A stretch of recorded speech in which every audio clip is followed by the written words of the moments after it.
Muchas gracias por continuar con nosotros. Usted se informa a través de Aviala Televisión. Este es el último round y vamos a hablar ahora del tema del día, que tiene que ver con la conferencia de prensa brindada acá en Santa Cruz por el ministro de Gobierno, Carlos Romero, quien esta noche nos acompaña acá en el set de Santa Cruz del último round y con quien vamos a repasar de los temas que se hablaron esta mañana. Estamos hablando de seguridad ciudadana, el tema de los problemas con DIRCABI. Bueno, en general, hay muchos temas de los que vamos a hablar y es por eso que quiero en este momento darle la bienvenida al último round y a nuestro set de Aviala acá en Santa Cruz de la Sierra al ministro de Gobierno, Carlos Romero. Ministro, un placer tenerlo por primera vez acá con nosotros.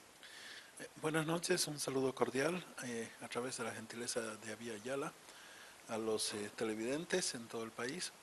Agradecerles por la posibilidad de poder ampliar la información relativa a nuestra rendición pública de cuentas, que se inició a las 9 de la mañana y se extendió pasadas las 2 de la tarde, que ha tenido como 2.000 personas participando en el auditorio de la Feria Exposición, y que ha tenido básicamente a toda la estructura institucional del órgano jurisdiccional, electoral, Defensoría del Pueblo, la Asamblea Departamental, ANDECRUZ, los alcaldes, concejales municipios, organizaciones sociales, empresariales, universidades, iglesias, entidades no gubernamentales, una vasta representación que realmente nos ha motivado muchísimo. Hemos tocado los principales avances y dificultades registrados en la gestión 2016, en la gestión del Ministerio de Gobierno. Hemos hablado de temas que tienen que ver con la seguridad ciudadana, las estadísticas en la lucha contra la criminalidad, la evolución y mutaciones que ha experimentado este proceso. Hemos hablado de lucha contra el narcotráfico, nuestro enfoque filosófico, los principales operativos, los compromisos de regionalización, las acciones conjuntas con otros países. Hemos hablado de régimen penitenciario, de los avances en el CEGIP, en migración, en DIRCABI, todas las entidades que tienen que ver con la gestión del Ministerio de Gobierno. Hemos también significado los alcances y características del proyecto de seguridad ciudadana de integración tecnológica más grande que se haya concebido en la historia de nuestro país, el proyecto BOL 110, que va a implicar 2 fases de ejecución en los próximos 18 meses. Una que tiene que ver con la constitución de centros de monitoreo, de videovigilancia y otros dispositivos tecnológicos en todos los departamentos del país, la integración de los mismos, la modernización a través de un sistema de comunicación troncalizada de los operativos policiales, la instalación de GPS y cámaras en el transporte público, en los taxis para combatir los secuestros express, la instalación de GPS en el transporte interdepartamental, la multiplicación en los próximos 18 meses de algo más de 2.000 cámaras a más o menos 5.600 a nivel nacional. Son 105 millones de dólares los que se han comprometido con un crédito chino. No solamente ya se ha culminado la formulación del proyecto, sino se han cumplido todas las tramitaciones administrativas, legales, técnicas, burocráticas, y entonces seguramente esto nos va a permitir un salto cualitativo significativo en esta lucha contra la criminalidad. Ministro, sobre este tema que tiene que ver además con seguridad ciudadana, bueno, sabemos que la tecnología se ha convertido prácticamente en un aliado, ¿no es cierto?, suyo, de la seguridad en general. Nos llamaba la atención cuando usted mencionaba de esta posibilidad de instalar cámaras de seguridad en las unidades educativas, en los colegios, en los bares nocturnos, tal vez en los centros nocturnos, ¿no es cierto? ¿De qué manera el hecho de monitorear estos lugares o de la utilización de cámaras de seguridad ha mejorado o ha disminuido de alguna manera la delincuencia? Bueno, es una pregunta muy importante. Yo una vez estaba en Viena, que es considerada la ciudad más segura del mundo, y la fórmula es muy simple. Es una desconcentración territorializada de la policía, una presencia policial en el territorio y una multiplicación del sistema de videovigilancia a través de la instalación de cámaras. Entonces, instalar una cámara significa que esa cámara captura imágenes, va experimentando un movimiento giratorio de 360 grados, va almacenando las imágenes que captura, y no es lo mismo un policía recorriendo las calles que un policía viendo en unos monitores, en una sala de video de monitoreo, todas las imágenes que le va transmitiendo las cámaras. Entonces se multiplica significativamente la capacidad de vigilancia policial.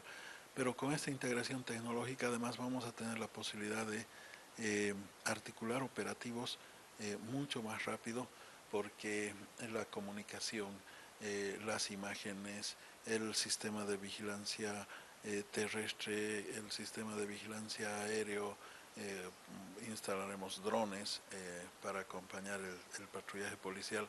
Todos estos elementos articulados, en el caso de Ecuador, por ejemplo, les ha permitido reducir la criminalidad en 300% en 4 años. Hoy día Ecuador es el segundo país más seguro de Sudamérica, y hace algunos años atrás era uno de los países más inseguros. Entonces son fórmulas que han tenido éxito en otros países, son fórmulas técnicas y científicas. No solamente hemos formulado un proyecto muy completo, sino que además estamos con la asistencia técnica de la gente que precisamente ha aplicado estas fórmulas exitosamente en otros países, así es que esto será muy importante. Ministro, le consultaba extracámara sobre el tema de DIRCABI, que en Santa Cruz definitivamente nos llama la atención porque es sin duda el departamento donde mayores incautaciones se realizan y siempre ha sido un tema de conversación, ¿no es cierto? El qué pasa con estos bienes incautados, por qué no se utilizan, por qué están ahí deteriorándose, haciéndose obsoletos, siendo inútiles y en algunos casos es otro, ¿es cierto? Siendo mal utilizados tal vez bueno, siendo parte de una red de corrupción. Usted mencionaba incluso que viviendas han sido utilizadas para centros de campaña, ¿no es cierto?, de partidos políticos. ¿Qué pasa realmente con estos bienes y por qué se ha tardado tanto en modificar las leyes de manera que puedan realmente sufrir algún beneficio para el país? Evidentemente, de acuerdo a las denuncias de nuestra directora nacional de DIRCABI, una de las casas incautadas fue encontrada funcionando como oficina política de un partido que había gobernado hace años atrás, antes del MAS. Y bueno, este era simplemente un caso anecdótico, porque así hay muchos otros. Recuérdese que el ministro de Gobierno que habla fue el que denunció y trabajó con su equipo de abogados para desmantelar una red de extorsión que operaba principalmente en Santa Cruz y que involucraba a operadores de la justicia, a funcionarios públicos, y que bueno, fue desarticulada esa red precisamente a partir de el caso de un desvío de un arroz perteneciente a una hacienda incautada que había sido vendida como si fuera un bien de propiedad particular. Entonces esa fue la punta del iceberg que nos permitió establecer todo un circuito, y esa ha sido una tarea permanente y lo va a seguir siendo. Ahora, ¿por qué es que algunos bienes, como usted dice, están ahí sin uso, o están deteriorándose, o en fin, hasta pueden ser objeto y tentación de corrupción? Porque lamentablemente los bienes incautados, para hacerse disponibles, tienen que ser declarados como confiscados a través de una sentencia judicial. Pero entre el secuestro o incautación de un bien y la confiscación o asignación de ese bien para otros fines, eh, sucede que pasa un proceso judicial que a veces puede durar 5 años, 8 años, porque lamentablemente la acción penal de responsabilidad punitiva contra los partícipes de una organización vinculada al narcotráfico y la acción de extinción de los bienes ilícitamente obtenidos con la actividad del narcotráfico están fusionados en un solo procedimiento jurídico, que es largo, moroso y burocrático, como son largos y morosos los procesos penales en nuestro país. Lo que estamos haciendo ahora es plantear el desdoblamiento de estos procesos. Una acción penal que apunta a la responsabilidad de las personas, y una acción de extinción de dominio, que es una acción real que apunta a extinguir los bienes ilícitamente obtenidos de tal manera que en plazos muy sumarios y con procedimientos muy económicos, muy cortos, estos bienes realmente puedan ser reasignados para actividades sociales o puedan ser monetizados para fortalecer con la misma estructura material de las organizaciones criminales la lucha contra el delito del narcotráfico. Bueno, esperemos, anoche tuvimos la presencia de la ministra de Justicia en el programa y se habló de esta reforma judicial que se va a realizar o que se pretende realizar en nuestro país. Son temas que están ligados de alguna manera y esperemos que realmente todo esto vaya cambiando. Ministro, quería comentarle que estamos, como usted sabe, en vivo y directo para todo el país y tenemos a Gabriela Halcón en la ciudad de La Paz, quien también quisiera hacer algunas consultas. Gabriela, el ministro le escucha. Gracias, Sandra. Ministro, muy buenas noches. Es un gusto establecer pues este contacto. Y la consulta es la siguiente. Usted nos decía, ha presentado una rendición pública de cuentas, un informe, y sabemos que en este periodo pues ese es el trabajo que se realiza, es como un resumen de lo más destacado, de todo el trabajo que se ha tenido durante estos meses, este trabajo, obviamente acompañando a la gestión de gobierno. Me gustaría, ministro, que podamos sintetizar y empezar a hablar de lo que usted considera más importante, de aquello que se ha logrado durante este tiempo, que tenía como metas también dentro del Ministerio de Gobierno, cuando usted también asumió nuevamente y formaba parte del gabinete, y también la consulta para aquellos puntos que quedaron pendientes y que obviamente tienen que seguir trabajando y eso se tiene que dar continuidad los siguientes meses. Muchas gracias, un saludo a los conductores en la ciudad de la Paz, a los conductores del programa, Gabriela, muchas gracias por la consulta.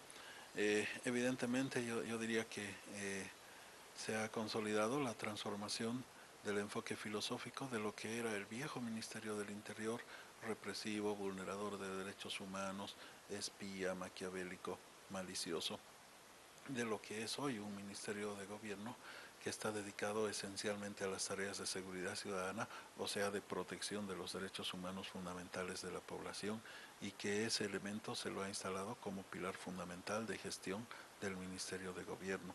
En segundo lugar, en esta materia de seguridad ciudadana hay una reducción cuantitativa de los delitos en Bolivia, no en la medida que quisiéramos, pero hay una disminución significativa, más o menos 92.000 delitos se habían procesado en la gestión 2015, si no me falla la memoria, y ahora estamos con algo más de 90.000, estamos en una cifra descendente significativa.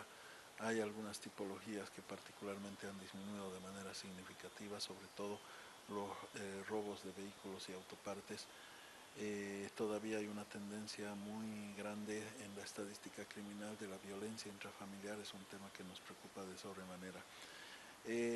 Luego hemos avanzado significativamente en la desconcentración territorial de la policía. Ya no es la vieja policía prusiana con centralidad de mando, concentrada, con tareas represivas de persecución social. Es una policía que está mutando a tareas de seguridad ciudadana como una tarea prioritaria y fundamental, pero es una policía que además está consolidando un proceso de desconcentración territorial. Ahora mismo estamos aplicando el plan Tucuy-Ricuy, que es un plan que más allá de la denominación simbólica redistribuye los dispositivos policiales en cuadrantes que a partir de una georreferenciación de los delitos que hemos trabajado en las distintas capitales de departamento. Luego hemos concebido, proyectado, formulado, tramitado un plan que es el que refería antes, el BOL 110, que es lo más importante en la historia de nuestro país en cuanto a potenciamiento tecnológico e integración tecnológica para modernizar y hacer científica la lucha contra la criminalidad. Hemos hecho un diagnóstico integral muy completo en materia de estado de situación de la policía que nos permite estar en condiciones ahora para proyectar una reforma y modernización policial que va a ser estructural, cualitativa y profunda. Hemos avanzado también de manera significativa en la lucha contra el narcotráfico. Tenemos el 13% de cultivos de hoja de coca de la región. Hemos alcanzado las tasas de reducción neta más altas, certificadas por Naciones Unidas en nuestra historia. Hemos bajado de más de 31.000 hectáreas a algo más de 20.000 hectáreas en los últimos 5 años y hemos cumplido en un 98% el objetivo que nos habíamos propuesto en la estrategia quinquenal, que ahora ha sido ajustada y actualizada y que ha sido objeto de reconocimiento por JIFE, las Naciones Unidas, la Unión Europea y otros organismos internacionales.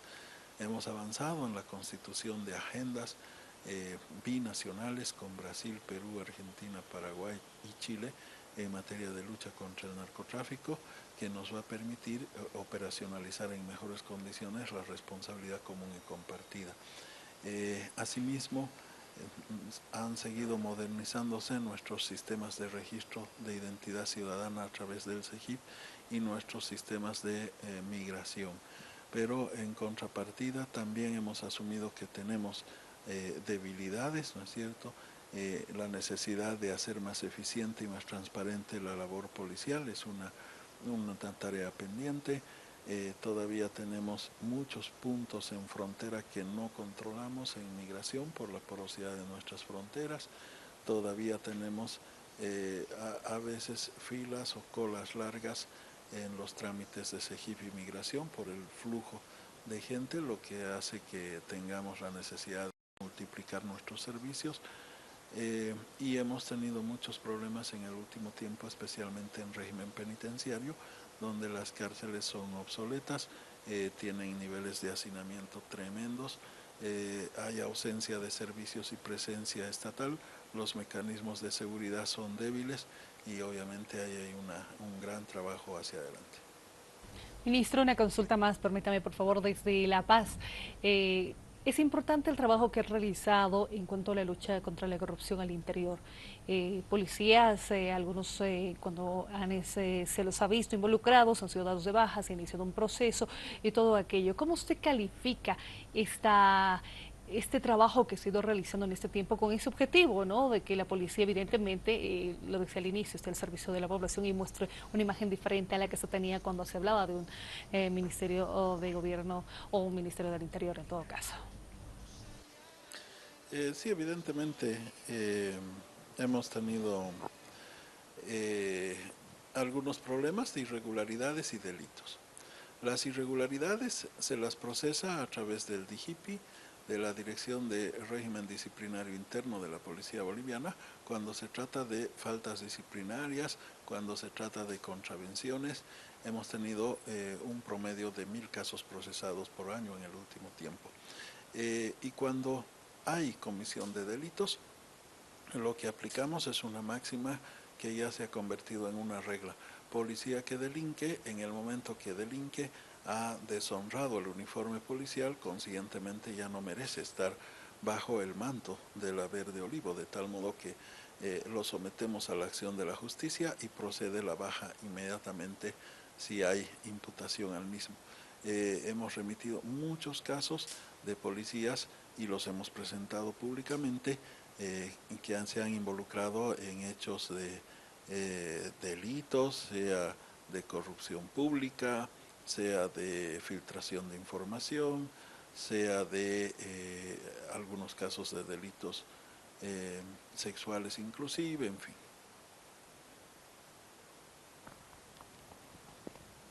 Ministro, vamos a hacerle también algunas consultas desde Cochabamba. Nos acompaña Juan Luis Gutiérrez en Cochabamba y Juan Luis, lo escucha el ministro. Gracias, Sandra. Buenas noches, ministro. Los saluda Juan Luis Gutiérrez desde Cochabamba.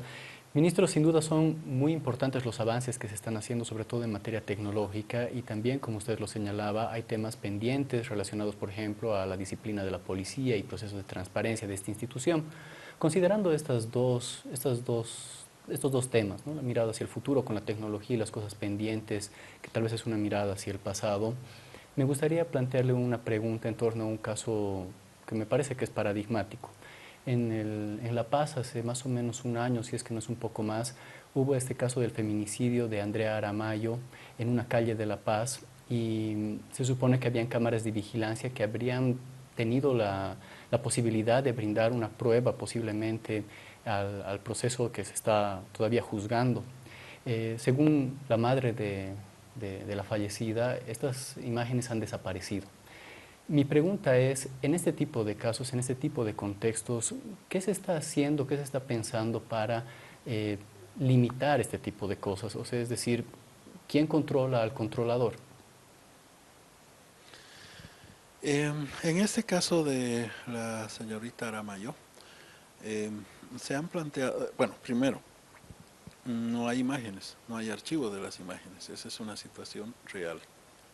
Segundo, ¿quién hizo desaparecer las imágenes? ¿Fue la policía? ¿Fue la Alcaldía de La Paz? La respuesta es ni uno ni otro. Es decir, no ha habido manipulación, no ha habido corrupción, no ha habido desfiguración de la investigación. Lo que ha habido es un fallo técnico. Las cámaras son maravillosas, tenemos algo más de 2000 instaladas a nivel nacional, pero no en todos los casos se han instalado con los requisitos técnicos correspondientes, porque muchas veces de buena voluntad algunas alcaldías han empezado a instalar cámaras, no han acudido de repente oportunamente al asesoramiento técnico nuestro y no han tomado en consideración algunos requisitos necesarios. Ahora, para superar ese problema, hemos estandarizado procedimientos técnicos. No nos interesa si las cámaras son chinas, norteamericanas, francesas o alemanas. Lo importante es que se potencie el sistema de videovigilancia y que se cumplan unos estándares mínimos. En el caso de la Hermanos Manchego, donde había una cámara en diagonal que debería haber captado esas imágenes, luego técnicamente se verificó de que las cámaras instaladas no tenían el programa de almacenamiento y archivo de imágenes con la potencia que se requiere para estos casos. Entonces fue un problema técnico, lamentablemente no fue una manipulación humana de nadie y bueno, ese tema se lo ha corregido ya con la Alcaldía de La Paz. Ahora ya se ha instalado un programa que nos permite almacenar las imágenes durante 45 días. Ministro, bueno, hay muchos temas definitivamente para tocar con usted. Yo quisiera continuar con esto de lo que hablaba Juan Luis, que tiene que ver con violencia.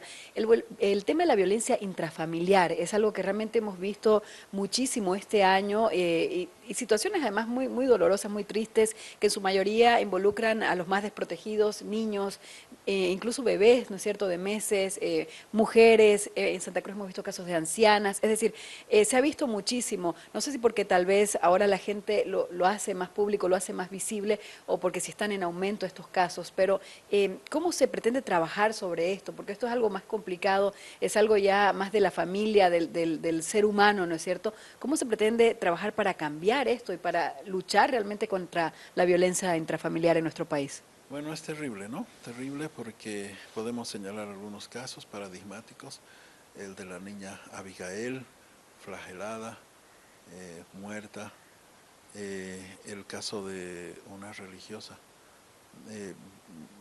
mayor, una extranjera que, sí, más de 80 años, que había brindado una gran parte de su vida en labores sociales a favor de las comunidades más desprotegidas. Igualmente ese caso lo hemos tenido, y tantos casos de feminicidio e infanticidio. La violencia intrafamiliar representa más de 1/3 de la estadística criminal en Bolivia. Luego los casos de feminicidio e infanticidio han ido increciendo, probablemente porque ahora hay más mecanismos para denunciarlos y procesarlos, probablemente porque hay más protección para los denunciantes, probablemente porque ya hay una acción de no complicidad y no encubrimiento que paulatinamente van asumiendo especialmente las mujeres, porque es verdad, son mujeres y son niños, son niñas, son personas de tercera edad las víctimas. Y eso genera una gran reacción popular. ¿Por qué? Porque si bien hay una víctima directa, hay una comunidad que se siente agredida porque sus valores han sido vulnerados. Hay un Estado que ha sido transgredido porque sus normas y sus instituciones han sido vulneradas. Entonces, por eso estos casos generan una reacción, adquieren un caso de paradigma, pero al mismo tiempo tienen una de las estadísticas más grandes a nivel de la región. Entonces, esto no se combate punitivamente. Tenemos leyes, la ley para garantizar la vida libre de las mujeres contra toda forma de violencia y varias otras disposiciones. No se combate solamente con esto, no es que las causas se restringen solamente al consumo de alcohol, hay muchos problemas ligados con esto, pero luego hay problemas de idiosincrasia, hay problemas de machismo, que estos disvalores que se convierten casi en cultura, ¿no es cierto? Cuando la idiosincrasia alimenta las actitudes machistas, violentas, etc. Entonces, este tema hay que trabajarlo transversalmente. No vamos a poner policías en cada hogar, no vamos a poner policías en cada escuela. Es decir, tenemos que trabajar mucho la parte preventiva. Los medios de comunicación están haciendo su trabajo, el sistema educativo tiene que fortalecer su trabajo, todos los mecanismos sociales, los padres de familia, las juntas de vecinos, las organizaciones de la ciudadanía, todos tenemos que hacer un fuerte trabajo para erradicar la violencia intrafamiliar, porque es una forma cobarde, cruel de delito, pero además es uno de los temas más preocupantes en el caso nuestro. Ministro, para ir cerrando, ¿se siente satisfecho usted con su gestión como ministro de Gobierno? Sí, me siento con la conciencia tranquila porque hemos trabajado arduamente, hemos tenido un año muy difícil, muy triste, muy doloroso, porque lo perdimos en circunstancias muy cobardes y crueles a nuestro viceministro Rodolfo Illanes en los hechos de Panduro. Esto ha sido muy duro para nosotros en todos estos años de gestión, pero luego hemos puesto la mayor voluntad y esfuerzo, hemos trabajado con eficiencia, tenemos muchas dificultades, pero por lo menos hay una base de trabajo para darle sostenibilidad a un nuevo enfoque de gestión en el Ministerio de Gobierno. Ministro, queremos agradecerle muchísimo la visita al último round. Esperamos que no sea la última visita además acá a nuestro set en Santa Cruz, así que bienvenido cuando usted desee. Muchísimas gracias, un saludo cordial nuevamente. Muy bien, nosotros concluimos de esta manera nuestra entrevista con el ministro de Gobierno, Carlos Romero, en su visita acá en los estudios de Avellala en Santa Cruz. Retornamos a La Paz con más. Muy bien, Sandra, nosotros de hecho ya nos vamos a despedir también, 22 horas con 27 minutos. Ha sido un gusto compartir la información, los sectores, las entrevistas, agradeciendo también al ministro de Gobierno, Carlos Romero. Y nos despedimos, que tengan un excelente fin de semana. Nuestro reencuentro el día lunes. Juan Luis, buenas noches. Buenas noches, Gabriela, buenas noches a Sandra, también al ministro Romero en Santa Cruz. Amigos de Avellala Televisión, los invitamos a continuar con nuestra programación. Permiso.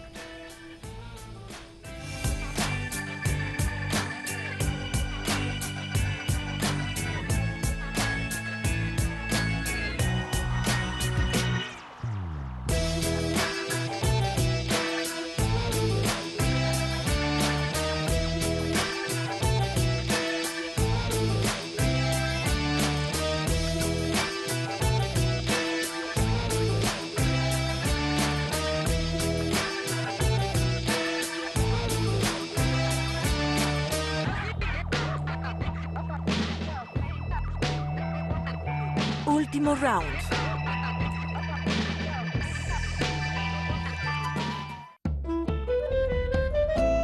Avellala presenta Warmis. Lidia Geiler Tejada nació en Cochabamba el 28 de agosto de 1921. Fue presidenta interina de Bolivia desde 1979 a 1980. Ha sido la primera mujer presidenta de este país desde la fundación de la República. Participó de la Revolución de 1952, movimiento en el que luchó por la igualdad de derechos y oportunidades.